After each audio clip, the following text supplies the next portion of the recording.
আমরা সবসময় এঙ্গেজমেন্টের মধ্যে আছি এবং আমার সাথে মায়ানমারের পররাষ্ট্রমন্ত্রীর উগান্ডাতে বৈঠকও হয়েছে এবং সেখানে তাকে আমি অনুরোধ জানিয়েছি যে সহসা রোহিঙ্গা প্রত্যাবাসন অন্তত শুরু করা।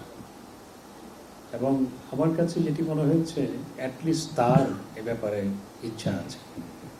তার সরকারের সিদ্ধান্ত সেটিতে একটি সামগ্রিক সিদ্ধান্তের ব্যাপার।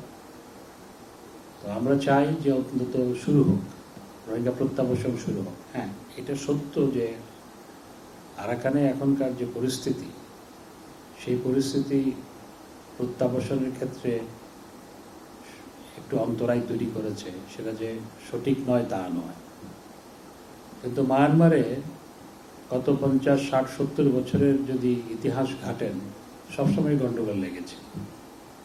সুতরাং এই প্রত্যাবাসন শুরু করার ক্ষেত্রে এটিকে অজুহাত হিসেবে যেন দাঁড় করানো না হয়, সেটি আমি গতকাল বলেছি। শীর্ষের অনুভূতি থেকে মুক্তি দেয় মাত্র 30 সেকেন্ডে। Pepsodent sensitive expert.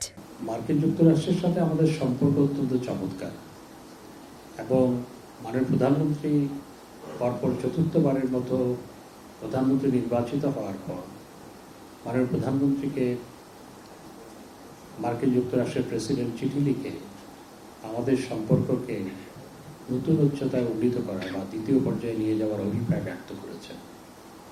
সুতরাং মার্কিন প্রশাসন থেকে যারাই বাংলাদেশে সফর করুক না কেন, আমাদের সম্পর্ককে এগিয়ে নিয়ে যাওয়ার লক্ষ্যেই আমরা কাজ করবো একসাথে। সেখানে অর্থনৈতিক সম্পর্ক আছে, আমাদের নানা ক্ষেত্রে কোঅপারেশন আছে, সেগুলো নিয়ে তো অবশ্যই আলোচনা হবে। হ্যাঁ, আপনি যে প্রশ্নটি করেছেন যে ভিসা নীতি কিংবা র্যাবের কিছু ব্যক্তি বিশেষের উপর নিষেধাজ্ঞা, সেগুলো আমাদের সম্পর্কের ক্ষেত্রে কিছুটা রেখাপাত করেছে তো বটেই।